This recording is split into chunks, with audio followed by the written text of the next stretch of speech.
Jake Carter opened his eyes. The world around him was dark, cold, and silent like the space between stars. He tried to move, but his arms were stuck. He looked down. Thick glass walls surrounded him. He was inside some kind of chamber, like a coffin standing upright. His breath fogged the glass. Panic crawled up his spine. Outside the glass, strange shapes moved. Tall, blue-skinned creatures with long necks and glowing eyes stared at him. They wore dark armor and carried weapons that looked too advanced, smooth, glowing, silent. One of the aliens leaned closer, looked at Jake, and laughed. It wasn't a kind laugh. It was sharp, dry, and mocking. Another alien joined him, then another. Soon, the room was filled with laughter. Jake didn't understand the language, but he understood. The meaning: you are nothing. You are weak. You are a joke. He blinked slowly. His head hurt. His mouth was dry. He looked down at himself. He was still wearing jeans, sneakers, and a t-shirt. His favorite T-shirt, the one that said in bold white letters, "Earth, come for a visit. Stay for the war." Jake didn't laugh. He just stared back at the aliens, calm, silent. And he smiled. The aliens didn't know what to make of him. This human didn't shout, didn't cry, didn't beg. He just watched them, studied them. They ran tests, scans, blood samples. Still, Jake didn't speak. One scientist alien, smaller than the others, kept returning to look at Jake's shirt. He tilted his head. He scanned it once, then twice.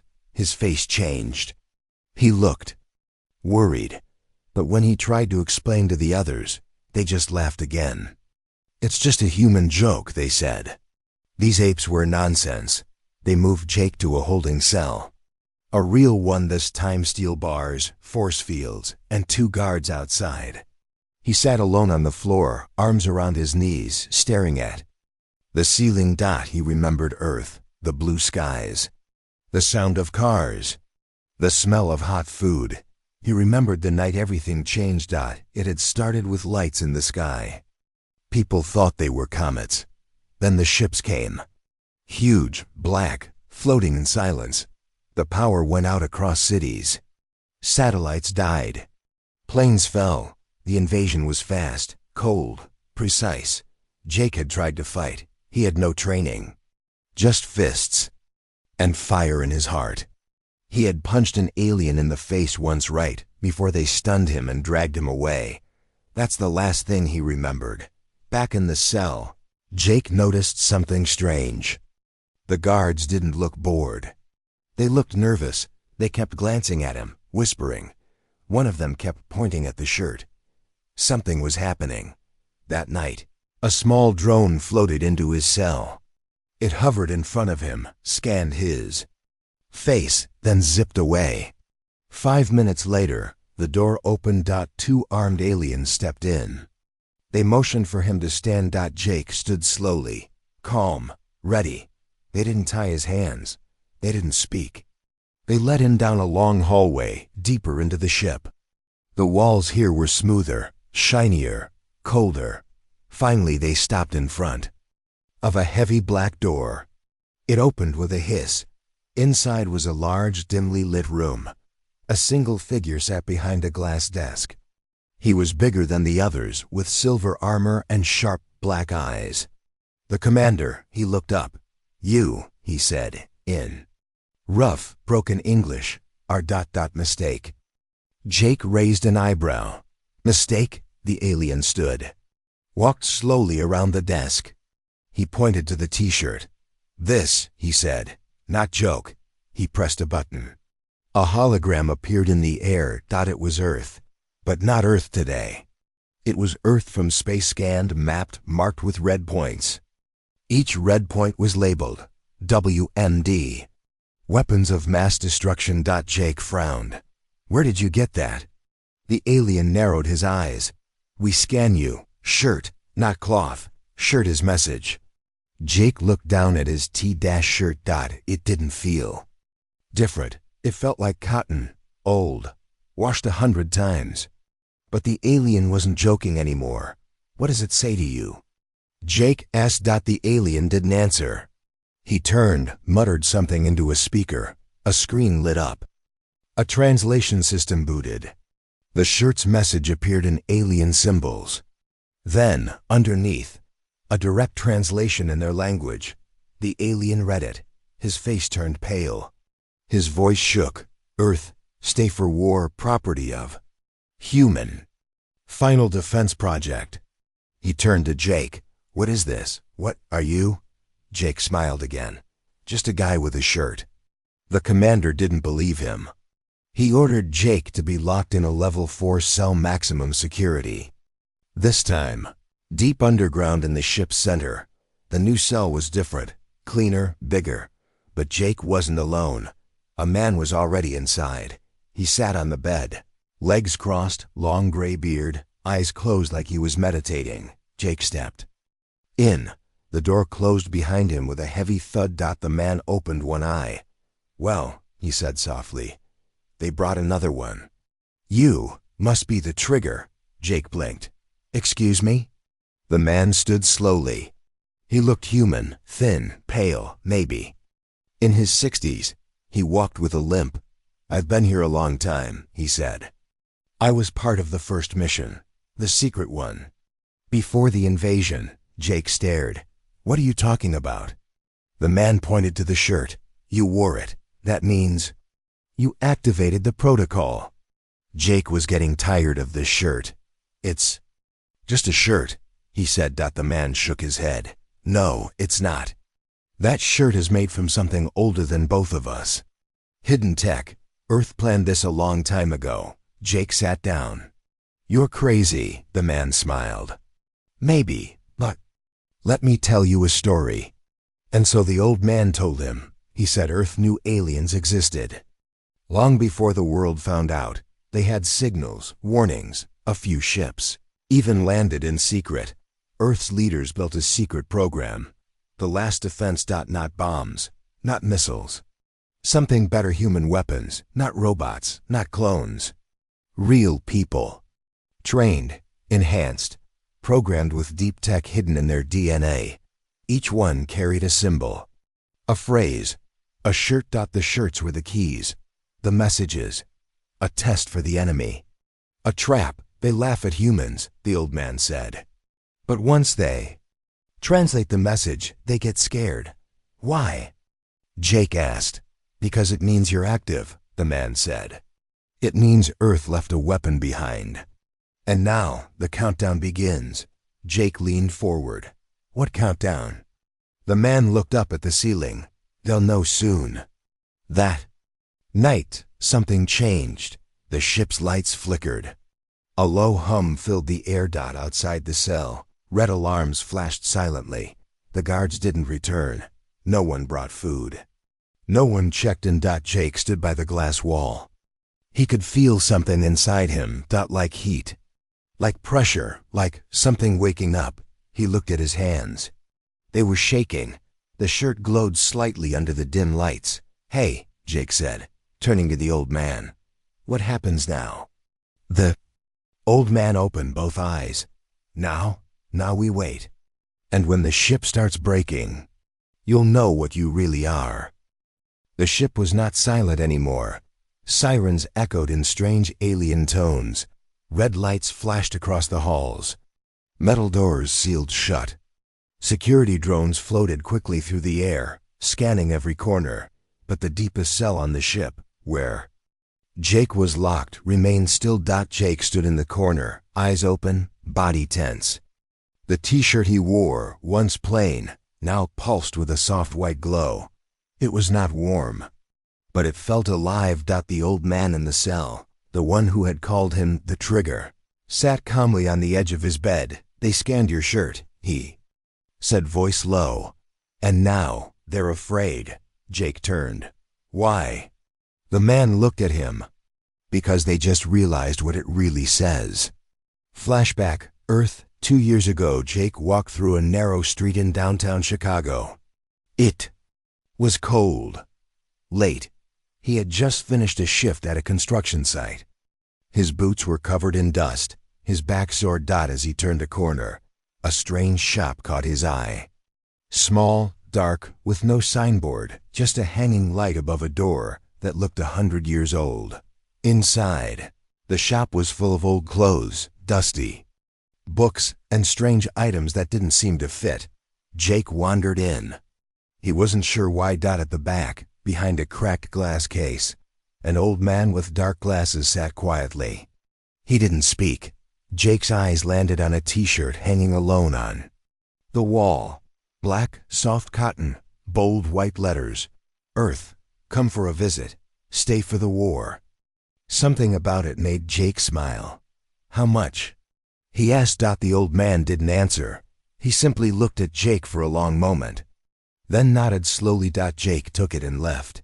He never saw that shop again. Back on the alien ship, Jake stared down at the same shirt. It still looked like cotton. It still felt normal. But the alien system said otherwise. High above, in the ship's command center, Commander Zarok stood over a circular control table. Alien scientists worked in a panic. Holograms of the shirt hovered in the air, spinning and glowing with strange symbols. "It's just a human joke," one alien said. "No," the commander growled. "It's a warning." A new scan appeared on the screen. The shirt was not made of Earth materials. It was made of something else, something unknown, undetectable until now. Hidden tech was embedded in the fibers. A network of microcoding that responded to alien language, alien systems, and human DNA. "It activated when he woke up," said a scientist. "The message changed after translation." "What does it say now?" Zarok asked. The alien's voice shook as he read. "Property of Human Defense Project 9. Do not engage. Lethal return protocol active." Zarok's mouth tightened. "Project 9, he said softly. "They weren't supposed to have anything like this." Another alien stepped forward. "Commander, what if this is the weapon from the old war?" Zarok turned to him. "That was just a myth." The alien whispered. "Then why is the ship's AI refusing orders?" Back in the cell, Jake felt a change. His mind was clearer, stronger. He could hear things now. Distant voices. Mechanical whirring. Footsteps far above. His senses were sharpening. "What's happening to me?"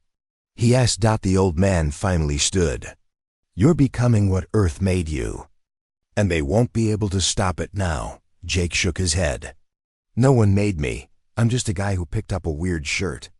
The man walked closer. "No, you were chosen. You didn't find that shirt. It found you." Jake clenched his fists. "Why me?" The old man smiled faintly. "Because Earth doesn't choose the strongest. It chooses the most dangerous." Suddenly, the door slid open with a heavy hiss. 5 heavily armed aliens marched in, weapons raised. One of them pointed directly at Jake. "Come," he barked. Jake didn't move. The old man nodded. "Go, let them scan you again. This time, you'll see what they're really afraid of." Jake stepped forward. They took him to the ship's main lab. A cold metallic room filled with machines and blinking lights. He was strapped to a scanning chair. Mechanical arms moved around him, shining beams of light through his skin, into his blood, into his cells. The alien scientist watched in silence. His eyes widened. The results were impossible. Inside Jake's blood were tiny fragments of something non-human, like nanotech but older, more advanced.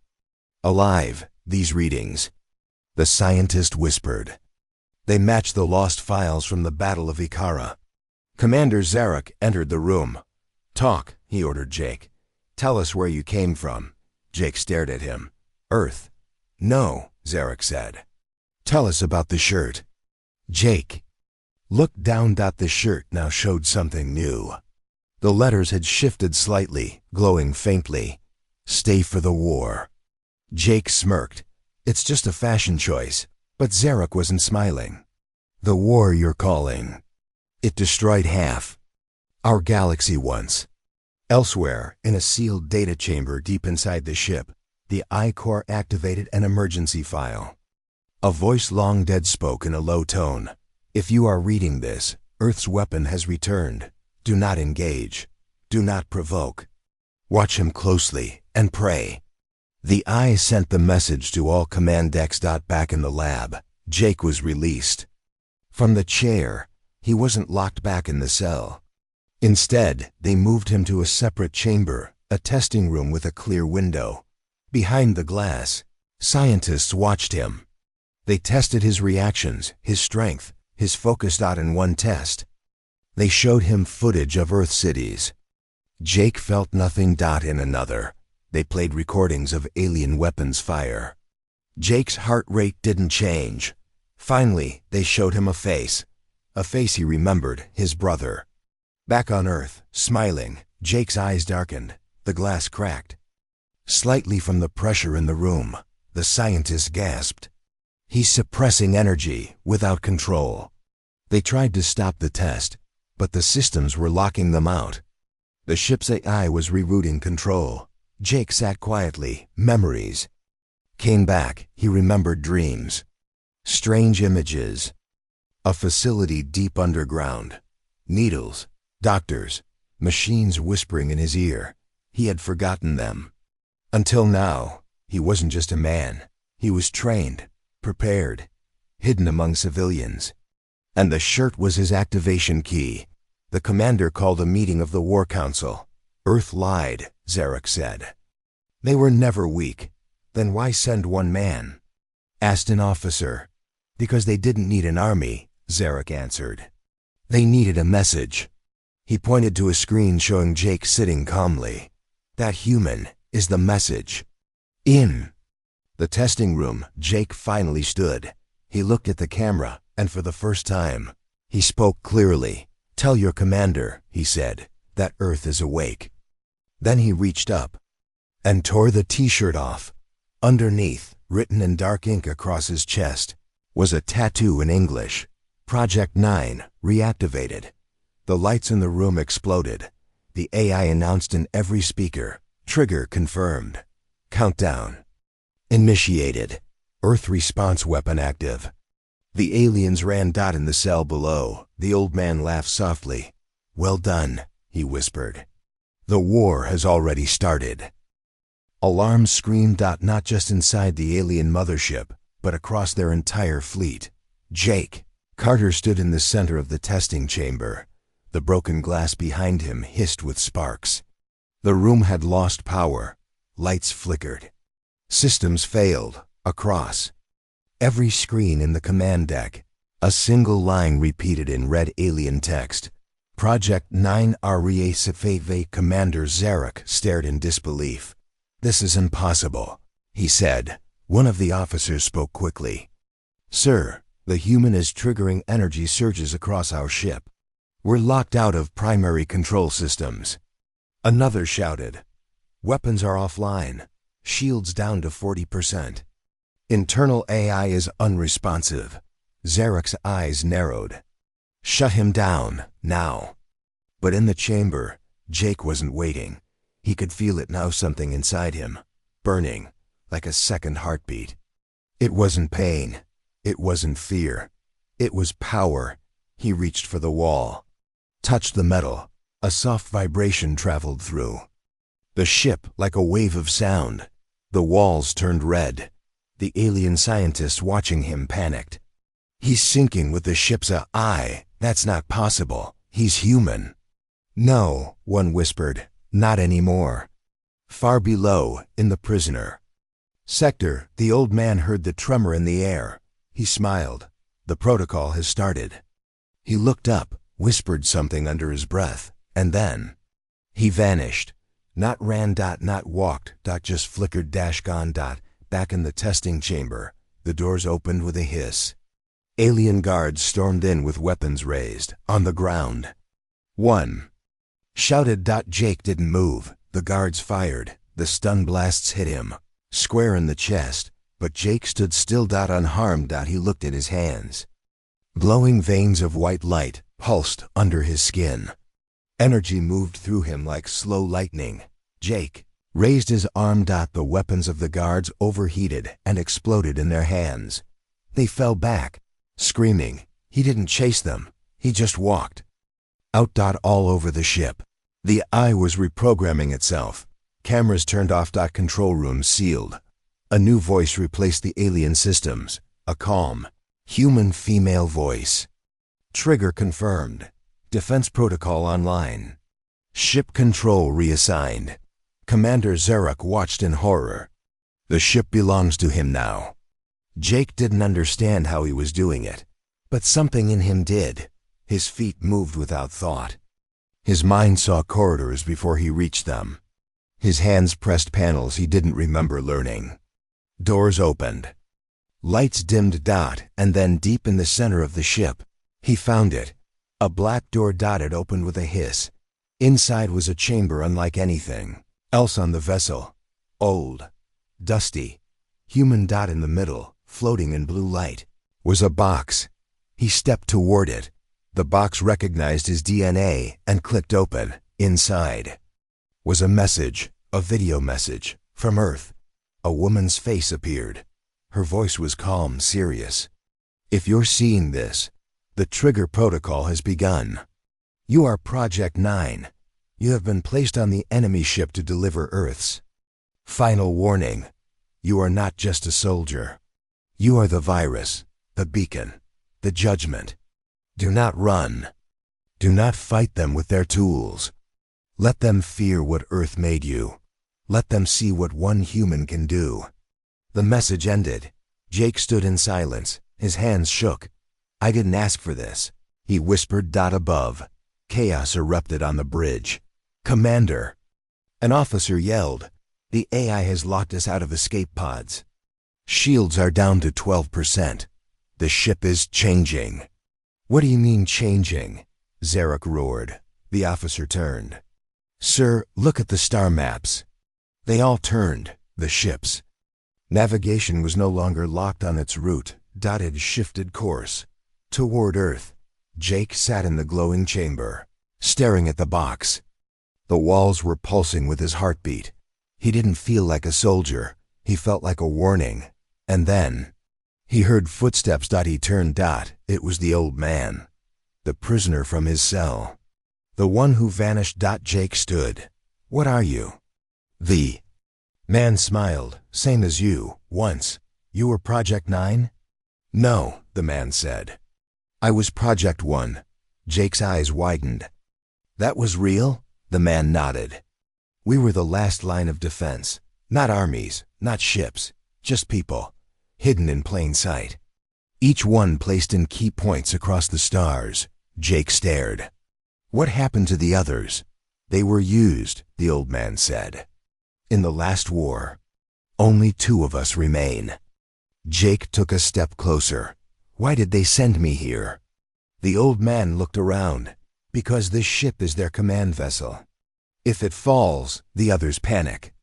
If one human takes control of their most powerful warship, the galaxy listens. Jake shook his head. I'm not a hero. No, the man agreed. You're worse. You're proof that Earth was never weak. Commander Zarek watched the ship's status fall apart. We have to evacuate, someone yelled. No, Zarek snapped. We stop the human. If he reaches the core. Sir, said a young soldier, he is the core now. Back in the chamber, the old man stepped forward. There's one more thing.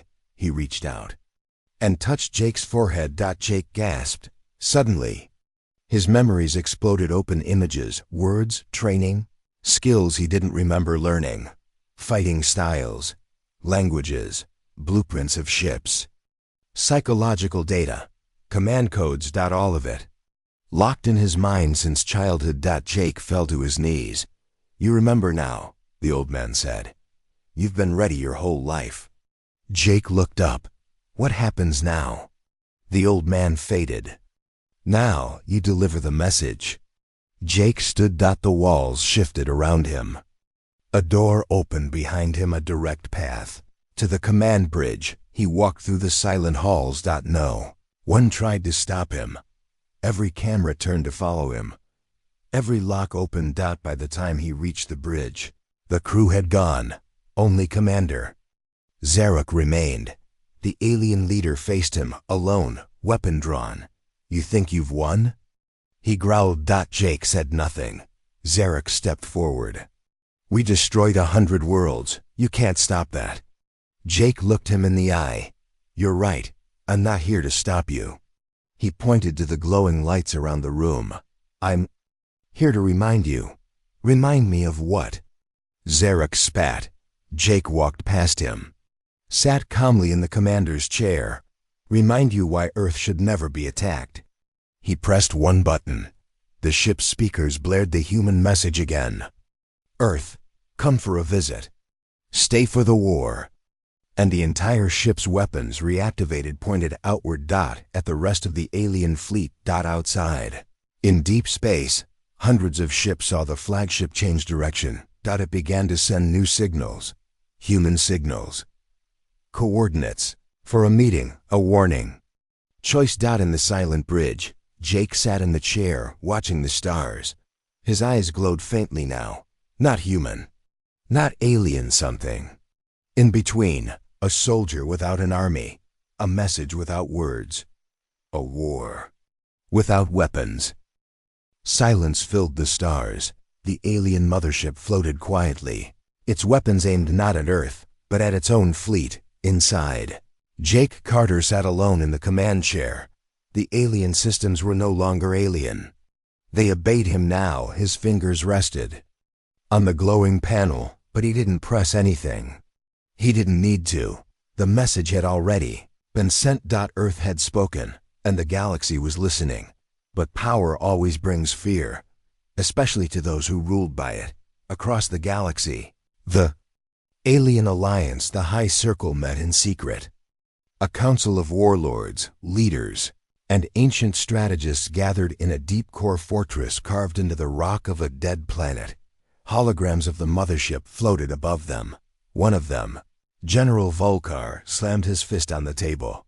A single human hijacked our most advanced warship. Another hissed. He didn't just hijack it, he rewrote it. The ship speaks his language now. A third alien, tall and wrapped in shadows, whispered, he carries the old tech. From Project 9, from the war we tried to erase. They all turned to the supreme strategist. We cannot leave this unpunished, Volumkar said. We must erase the human before others follow. The strategist nodded. Then we send the 7. The 7 were not soldiers. They were executioners, born on worlds of fire, ice, and metal, trained to kill without emotion, without failure. Each one specialized in a different form of death. They had only one rule: no second chances. They were legends, monsters, whispers that even alien warlords feared. And now, they had a target. Jake Carter. Earth's trigger. The message was sent to the mothership. A direct challenge. No words. Just a symbol. A red eye with 7 lines beneath it. Jake saw it on the screen. The ship translated it instantly. They are coming for you.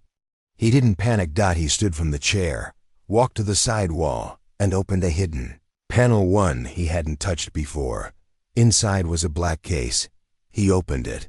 Inside was a human-made DEVICE, a pulse band, military grade, ancient, but alive. He placed it on his wrist. The ship reacted instantly. Lights changed.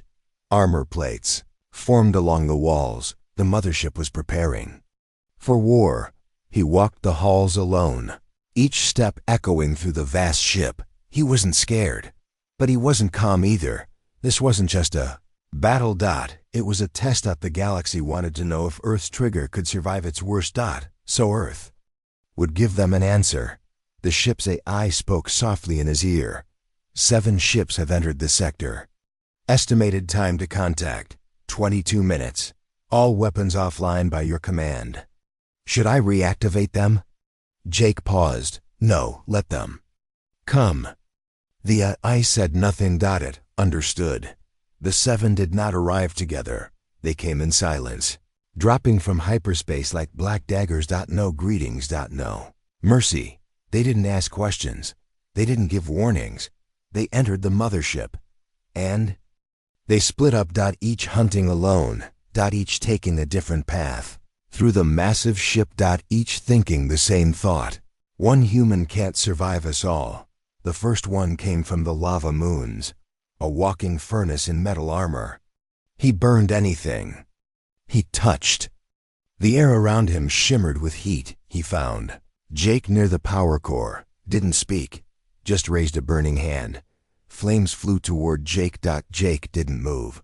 The flames bent mid-air and vanished. The first one blinked. Jake raised one hand and the ship answered.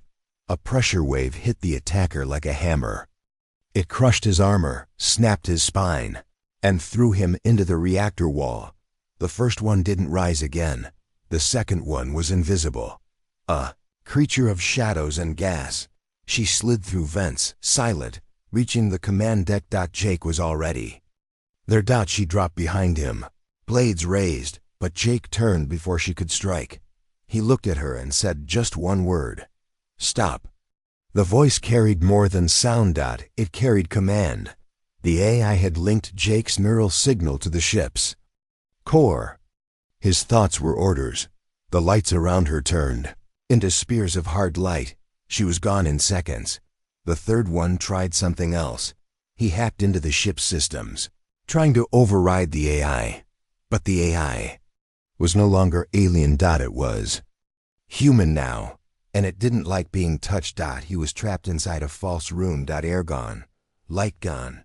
The AI whispered to him, "You should not have come here." He died without ever seeing Jake. The fourth and fifth ones attacked together. One used gravity tech to crush. The other used sound to shatter bones. They cornered Jake in the hangar bay. Jake said nothing, but the floor beneath them opened. A trick built by Earth engineers inside alien metal. They fell into a shaft miles deep. Only one screamed. Neither hit the bottom. The sixth one was smarter. A strategist. She watched Jake from afar. Set traps. Tried to talk. Why fight? She asked through the coms. We don't want Earth. We just want you. Jake paused. And then answered softly. You attack Earth. You get me. She tried to escape. The ship sealed her in a dead-end corridor. No doors. No air. She realized too late. This wasn't Jake's ship anymore. Jake was the ship. Only the seventh one remained. The worst. The one even the others feared. He was silent, cold, covered in silver armor that fed on energy. He didn't need weapons. He was the weapon. He found Jake in the core chamber again. Didn't attack immediately, just stood across from him. You are the last of your kind, the seventh said. Jake raised an eyebrow. You sure about that? The seventh moved fast. Too fast. Jake was hit hard, thrown into a wall. The air cracked with force. Jake stood again, bleeding, breathing hard. The seventh charged. This time, Jake didn't move. He let the hit come. At the last second, he reached out and caught the attacker's wrist. Energy exploded. Jake's pulse band activated. It pulled energy from the seventh's armor, turned it inward. The silver armor began to shake. Cracks formed. Jake's eyes glowed white. I'm not the last, he said. I'm just the first to wake up. The seventh screamed, then vanished in light. The ship went quiet. The seven were gone. The halls were still. Jake stood in the center of the bridge again. The AI spoke. Threat neutralized. Would you like to send a reply to the High Circle? Jake looked at the stars, thought for a moment, then nodded. Send this, he said. Play the original message again. The speakers lit up. Across the stars, across every signal network the ship could reach, Earth's voice returned. Earth, come for a visit. Stay for the war. And beneath it, one new line, 7 came. None returned. Back in the fortress of the High Circle, the alien leaders stared at the message in silence. No one spoke. Finally, the supreme strategist said, We made a mistake. Another asked, What now? The strategist closed his eyes. Now. Wait, and we pray Earth doesn't send a second one. Jake sat alone, watching the stars move.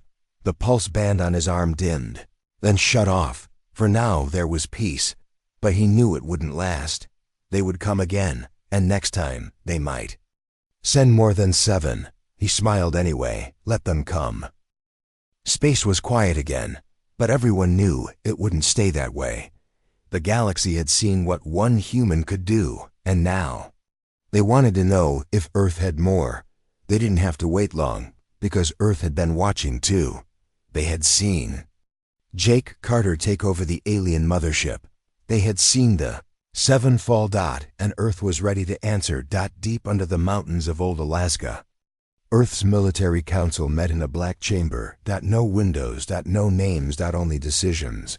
A large screen showed Jake's face. The footage of him defeating the 7 had already spread across human and alien networks. A voice in the room said, "He activated the trigger protocol." Another said, "The galaxy is listening." A third whispered, "So what do we do now?" The leader of the council, a woman with silver hair and sharp eyes, leaned forward. "We do what Earth does best," she sighed. "We prepare." Earth didn't waste time. They sent signals into space. Old satellites came alive. Hidden bases on the moon powered up. Orbital stations blinked on like stars waking from sleep. And under the oceans, machines that hadn't moved in 200 years began to rise. Project Firewall was online. Back on the alien mothership, Jake Carter watched the stars. The AI spoke in his ear. "A signal is coming from Earth. It is encrypted. High-level clearance." Jake nodded. "Open it." The screen flashed. A human face appeared. A woman. The same one from the Earth Council. She smiled. "Hello, Jake. I'm General Laura King. I think it's time we talked." Jake raised an eyebrow. "I didn't know Earth was still watching." General King smirked. "We've been watching since the moment you were taken." He leaned back. "So this was all part of the plan?" She shook her head. "The plan was for you to survive. What you did, that was beyond expectation." Jake was quiet. Then he asked, "Why did you call?" General King's face grew serious. "We've picked up movement. Alien fleets forming again. They're scared. They think Earth is hiding more of you, more soldiers like you." Jake's voice was low. "Are we?" The general didn't answer, but her silence said everything. Hours later, Earth sent something through deep space. Not a ship, not a weapon. A message pod. Small, fast, built for one purpose: to deliver Earth's answer. The alien fleets intercepted it. They brought it into a secured chamber on one of their warships. Cautiously, they opened it. Inside was a t-shirt, just like Jake's. Same words. Same message. "Earth, come for a visit. Stay for the war." But below it, one more line had been added. "You've met one. We have millions." Panic spread fast. Across alien channels, across war councils, across outer colonies. Worlds that had mocked Earth began to go silent. Colonies that had helped capture humans vanished overnight. No one wanted to be first in Earth's sights. Back in the fortress of the High Circle, the Supreme Strategist was furious. "They are bluffing," he shouted. Another leader said, "Then attack Earth now. Prove it." The room went quiet. No one moved. They had all seen what one human could do. Did they really want to face millions? The strategist turned to a tall figure in the back, one who hadn't spoken in years. The oldest of them, once called the Memory Keeper. "What do you think?" the strategist asked. The figure finally spoke. His voice was slow, deep. "I was there during the old war, when Earth first rose." He looked around the room. "They never lied. When they give a warning, it's because the storm has already begun." Meanwhile, Jake received another message from Earth. This time, it wasn't a general. It was someone he hadn't heard from in years. A man. His voice shook slightly. "Jake, it's your father." Jake froze. The AI paused the ship's systems. The man on the screen continued. I know you probably hate me. I was never there. Never told you what you were. But now you know. He looked straight into the camera. You were chosen, Jake, not because of power, but because of who you are when things get hard. Jake didn't speak. His father went on. We sent you up there to be a message. But you became something more. You became the answer. He leaned closer.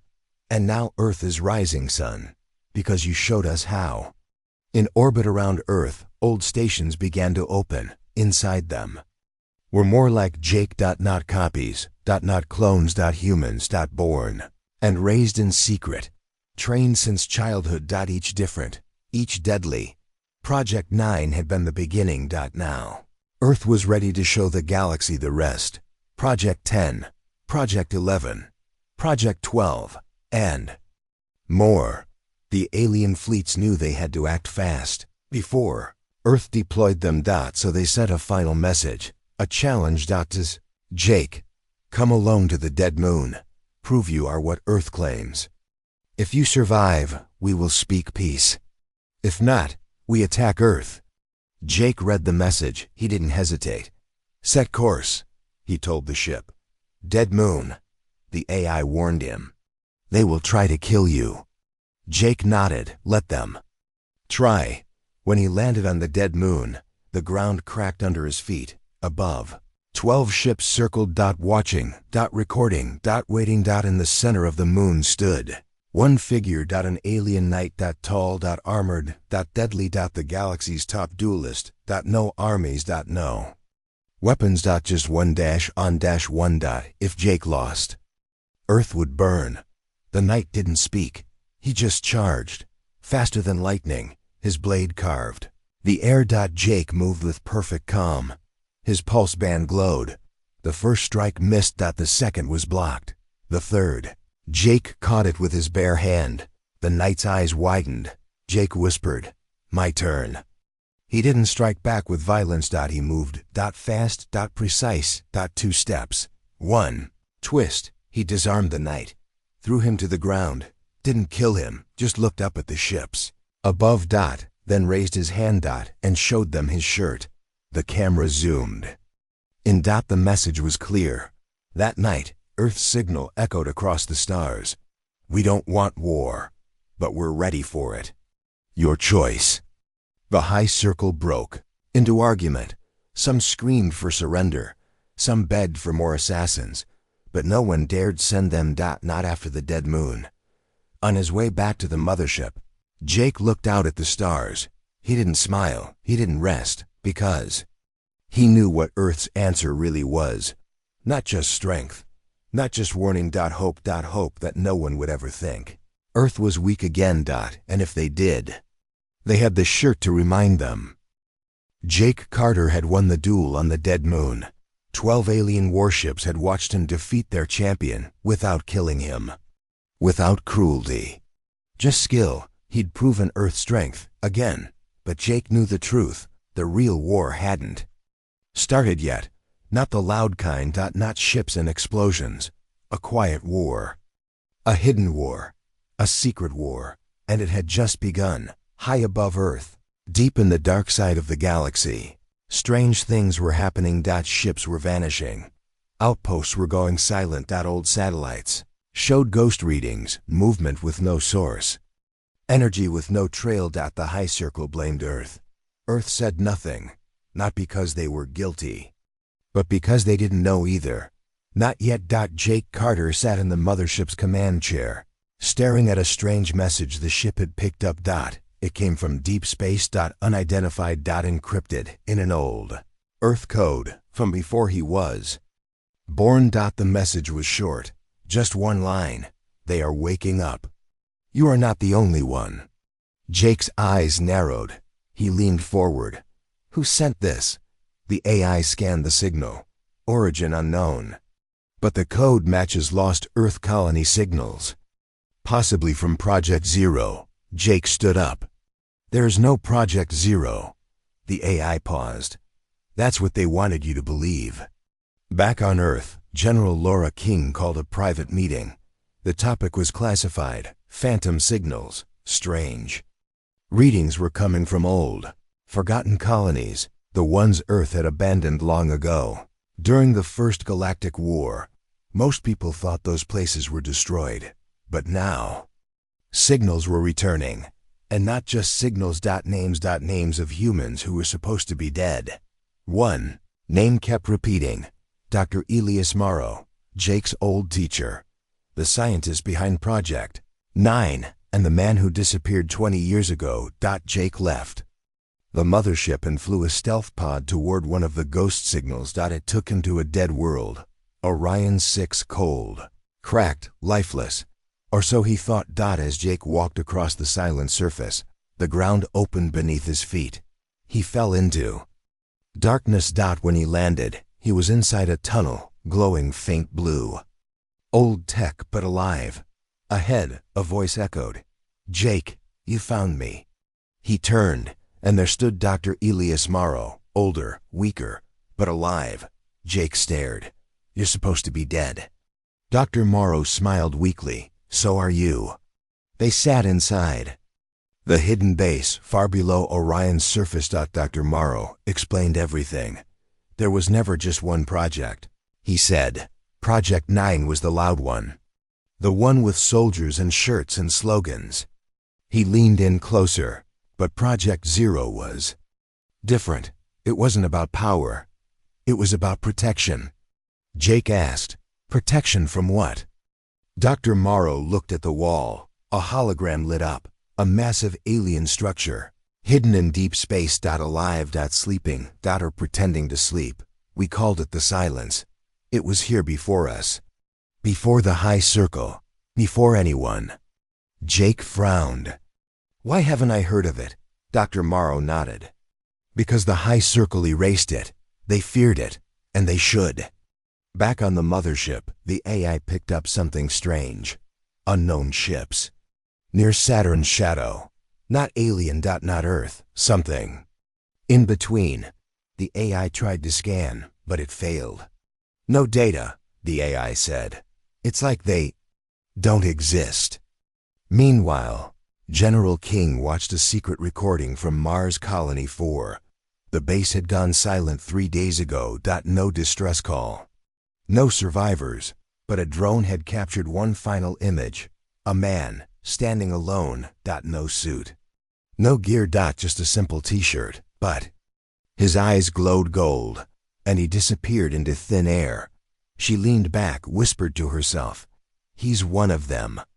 Dr. Morrow showed Jake a hidden chamber inside the Orion base. Inside were tubes. Hundreds. Each holding a human, but not like Jake. They were different. Each one had glowing marks on their skin. Each one had a heartbeat that pulsed with energy. "They're sleeping," Dr. Morrow said, "waiting for the right moment."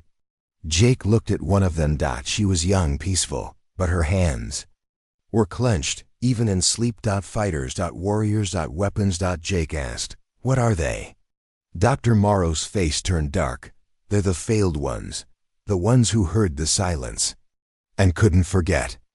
Just then, alarm sounded. Not from the ship. From Earth. General King sent an emergency signal to Jake. "We've been hit.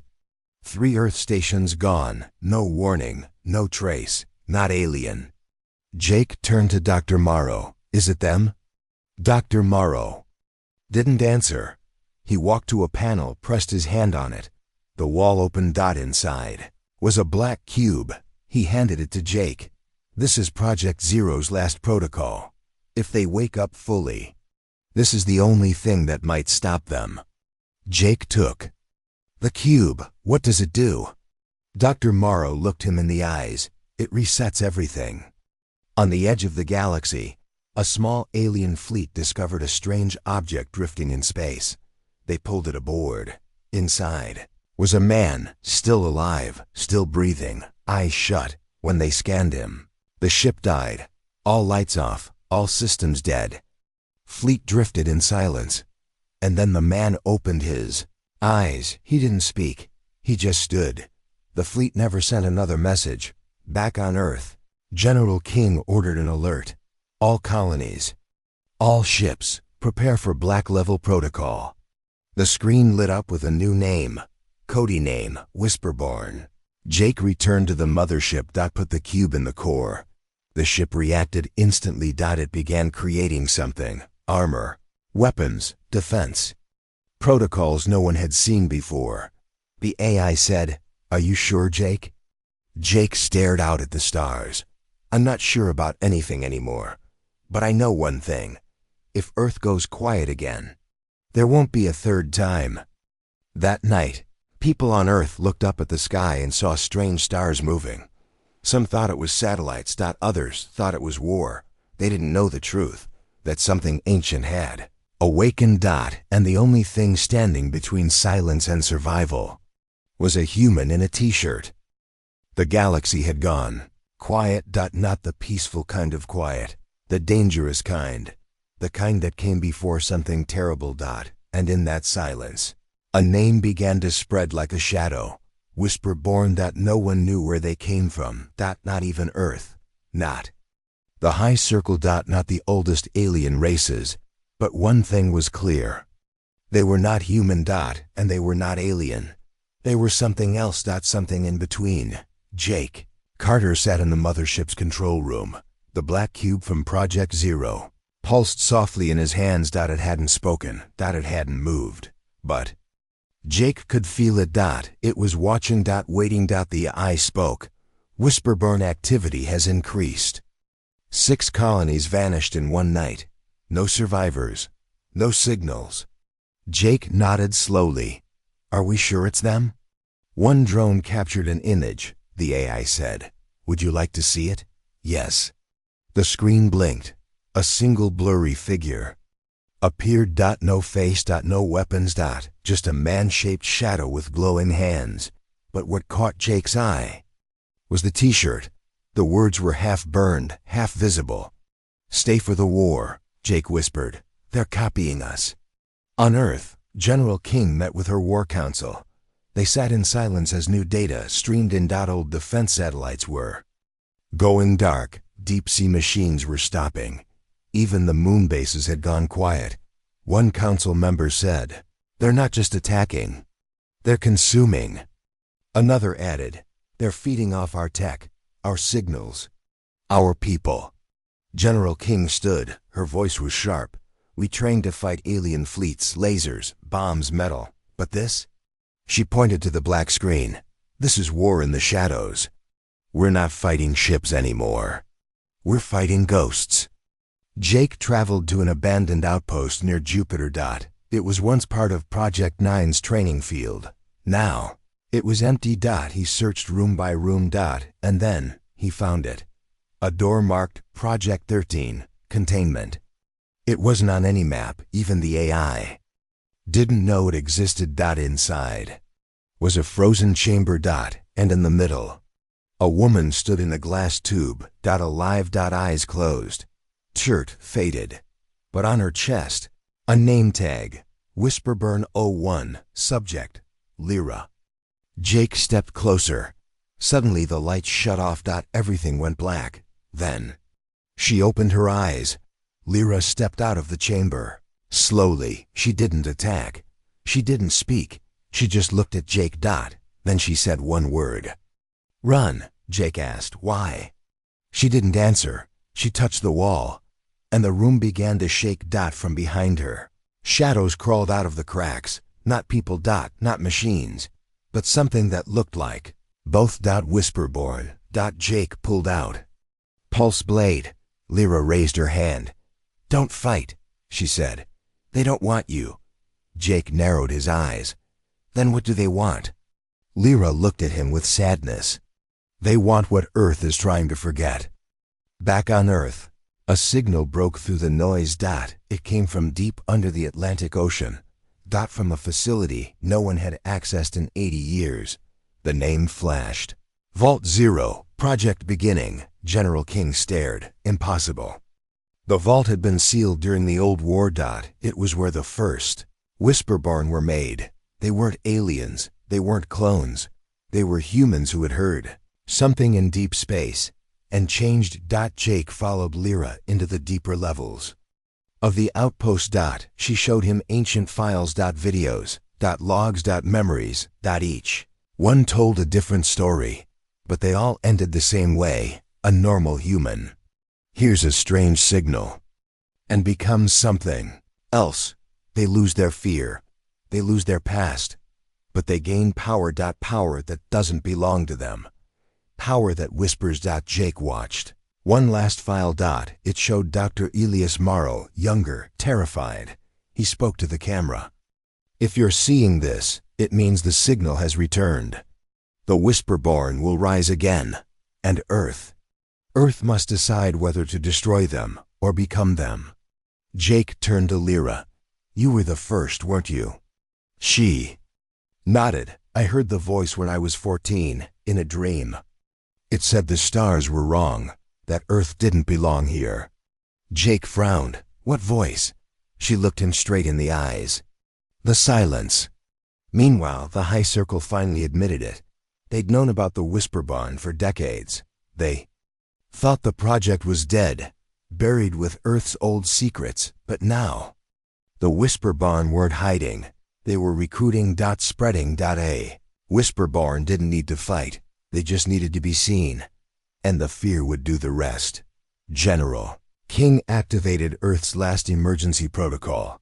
Code name Eclipse. It was a kill switch, one that could wipe out all satellite tech, destroy every advanced AI, and drop Earth back into the early 2000s. No data. No networks. No whispers. But it came with a price. If used, Earth would be defenseless for at least 10 years. They called Jake. He listened carefully, then said one thing: "Don't use it yet. I have one chance left." Jake flew to the edge of the galaxy. To an old station built before the First War, a listening post, the place where the first silent signal was heard. He walked into the control room. Everything was still working. He pressed one button, and the room filled with sound. Not music. Not voices, but whispers. Millions of them, speaking in thousands of languages. Jake didn't flinch. He listened. Then he did something no one had done before. He spoke back. "I'm human. You've taken our people. You've played your games. But if you want a war, bring it. And don't whisper. Say it to my face." For a moment, everything stopped. The whispers went silent. The stars dimmed. Then a reply came, not in words, but in a feeling, a cold pressure, like the air itself had teeth. And one final sentence burned across the control room wall. "We were human once too." Jake returned to the mothership. He was changed.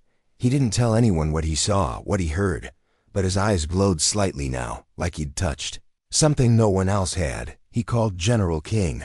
"Don't trigger Eclipse. Not yet." She asked why. He said, "Because the Whisperborn aren't just our enemies. They're our future."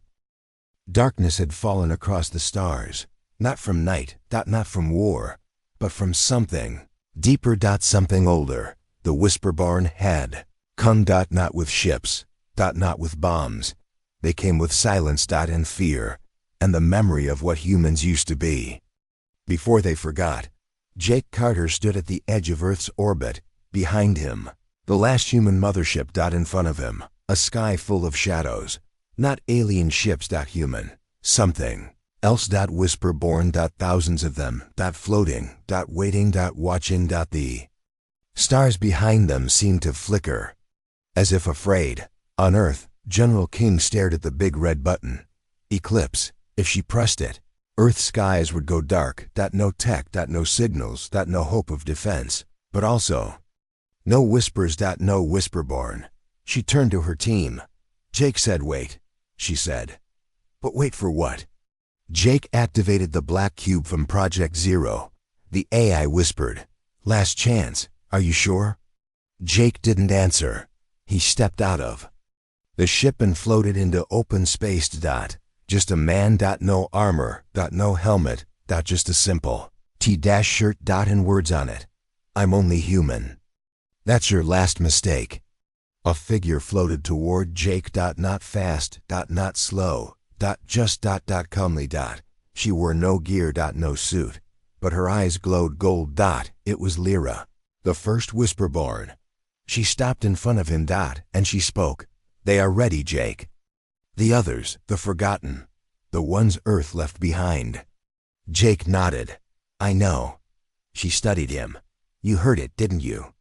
Jake said nothing. She already knew the answer. Below them, Earth's people looked up. They saw strange shapes move. Across the sky, they thought they were stars, then thought they were falling stars. Then, they weren't sure. Some whispered that the end had come. Others whispered that something old was returning. Jake raised his voice in space, through his ship's coms, through the cube's strange power. And somehow, everyone heard it. Across every planet, every colony, every ship. "I'm not your enemy," Jake said. "I'm not here to fight you. But I won't let you erase us. We may be weak. We may be flawed. But we're human. We bleed. We break. But we don't bow." He looked around. At the Whisperborn, so many of them now. He opened his arms. "Make your choice. Silence or survival." The cube in Jake's hand pulsed. Lyra stared at it. Then she knelt. So did the Whisperborn behind her. One by one, they all knelt. Not as enemies, not as monsters, but as something else. Something in between. Something trying to remember what they were. Human. Suddenly, the sky changed. A pulse of dark energy swept across the stars. The real source of the silence had arrived. Not a ship, not a being, a force. The one that had changed Lyra. The one that created the Whisperborn. It had no face. No voice. But it wanted one. And it chose Jake. The cube shook.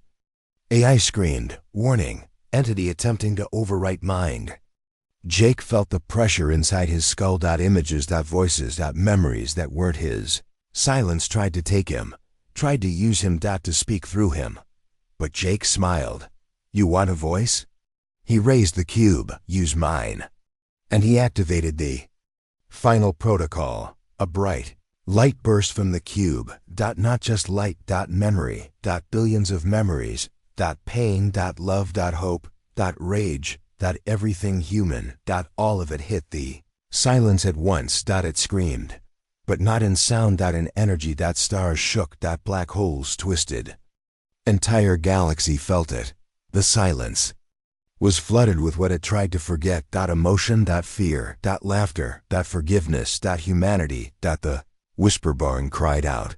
But not in pain. In release. The marks on their bodies faded. The gold in their eyes turned back to brown. Blue. Green. They were becoming human again. They remembered who they were. Names. Families. Songs. Lyra dropped to her knees, tears on her face. "I remember," she whispered. Earth watched it all unfold. From the ground, it looked like the stars were bleeding light. The whispers stopped. The sky cleared. And for the first time in weeks, everything was quiet. Not because of fear, because of peace. Jake floated in silence. The cube in his hand had turned to dust. The voice inside it, gone. His body was shaking, but he was smiling. He opened the channel. "It's over. We're still here, and we always will be." Back on Earth, General King looked at her team. Tears in her eyes. "He did it," she whispered. "He didn't just save us. He reminded us." Weeks passed. The galaxy healed. The Whisperborn were no longer feared. Some returned to Earth. Some helped rebuild. Some chose quiet lives. And Jake? He vanished. No one saw him after that day. Some say he became energy. Others say he walks among us. Watching. Wearing a t-shirt. 1 year later, a young boy stood on Mars colony. He pointed at a man in the crowd. "Who's that?" The man turned. Waved. His shirt said. They laughed at the human, and on the back, until they heard him whisper, "The end."